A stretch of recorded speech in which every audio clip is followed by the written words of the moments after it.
You're not asking for spoilers, are you? Little tease. What can you tease us with?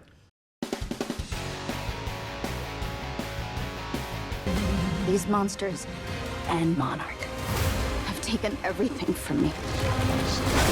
No more.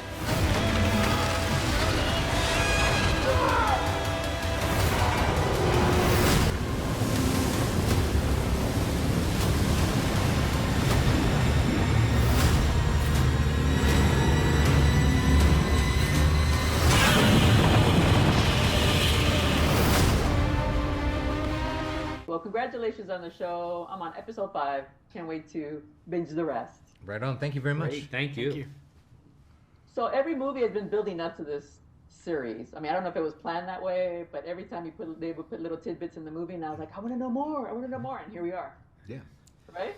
Yeah, and that was sort of the way we wanted the show to fit with the MonsterVerse. That for longtime superfans, all of these kind of tantalizing clues and hints and whiffs of things of what Monarch was will be answered. And for newcomers, you get these characters that are learning about Monarch and the true nature of a world where Godzilla and the Titans are real, right along with them.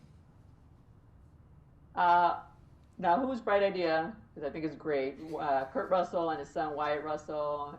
You know, Wyatt Russell plays the younger version of Kurt Russell's character. Whose idea was that? Fate. I think it was their idea. No, we were lucky. I mean, really, it was this happenstance of fate, isn't it? That you have these two amazing actors who happen to be exactly the right age for the characters that we need, Right. Who also bear a striking resemblance to each other, who have so much charm and charisma and talent. And so the fact that they wanted to come play with us and to be the same character in two different time periods Right.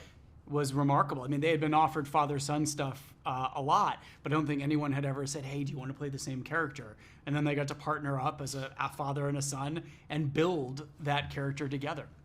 You know, our brilliant casting director, Rona Kress, presented that idea to us, and immediately we were all like, yep, there you go. That's the one. Let's go. Let's chase it down. Let's make it happen. And they said yes, which is the best part. That's, yeah. That's a great idea. So in the first few episodes, we see kind of new Titans. So what's the tease going to be? Are we going to have like epic Titan versus Titan, or is this going to be all like Titan versus human battles? You're not asking for spoilers, are you? Little tease. What can you tease us with? You know, you said you're on episode 5. You're only halfway through. You got a long and huge road ahead of you.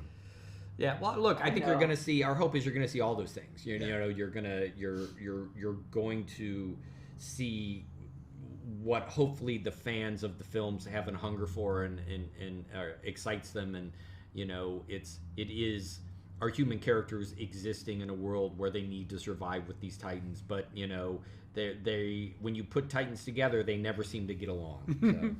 Weird. Kind of like humans right now, but that's okay.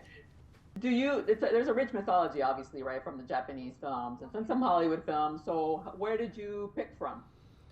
Well, our kind of creative mandate, edict, parameters were the MonsterVerse films from Legendary. There were 2 of them when the development process started. There's 4 now. There's about to be a 5th. But it would be silly to pretend that the 69 years of Godzilla films produced by Toho did not have an influence on every step of the way. And Toho were tremendous collaborators and shared their kind of wealth of knowledge and experience with us to kind of make it all of a piece. And they have a new Godzilla movie, so did that kind of throw a wrench in things? No, it's an amazing time to be a Godzilla fan. Like, there's going to be a Godzilla show and a Godzilla movie at the same time. Amazing. Oh my God, if I could go back and tell 8-year-old me that, I would have had a heart attack. Well, so how do you go about pitching a story where it's about Titans, but I mean, it's more of a human aspect of it, you know? So, because it's, people imagine like, oh, right, we're going to have these epic Kaiju fights, but it's a series, so you got to have to, kind of build up to that, right? I mean, I think you just answered your own question. Yeah. I mean, it's like that really is the answer, is that to do it as a sustaining television series, that just purely from a practical and budgetary matter, we couldn't do a movie, one of those blockbuster movies every week. That just, it would be impossible to mount. But also, I think creatively it wouldn't be sustainable. That it, if week after week after week it was just monster fight, monster fight, monster fight. I don't think that's a story that people would continue to come back to. You needed to create, a set of characters whose story is compelling enough to pull you along, as the best television does, week after week after week. And what we talked about in the writers' room is we have these siblings, Kate and Kentaro Randa, who go on this quest, on this hero's journey to find their father, but then the monsters keep getting in the way. So we sort of felt like, yes, you need the monsters, you need the kaiju and the titans, but they appear organically in the story to present obstacles to the characters as needed. The show does not exist to service them. They exist hopefully organically to sort of reinforce and help us tell our story. Yeah, I mean, sometimes viewers are impatient, right? Because like you get like Rogue One, great character build up, but everybody was complaining it was too slow and blah blah blah. What do you say to to viewers about the show? I think you just have to say be patient.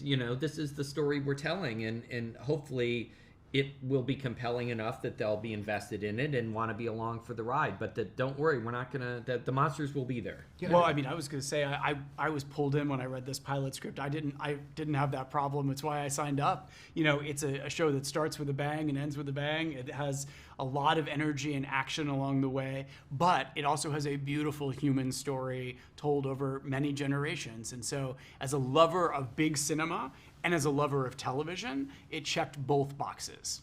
Yeah, I think that's a thing that Matt does so beautifully in the first 2 episodes. It's not a show pretending to be a blockbuster film, but it is a show with blockbuster moments. And when we have those blockbuster moments, they are blockbuster scale. We wanted to be able to stand alongside the films and feel of a piece, and not like the reduced lesser version of it all. So when the show goes big, it goes very big, but it doesn't live in that space. It lives with our characters and their very real quest, their very real danger that they're in, an adventure that they're on. Well, congratulations. I think all the characters are riveting, and I can't wait to finish it, and then I have to keep my mouth shut. Hey, welcome to our world. Yeah, no, it's like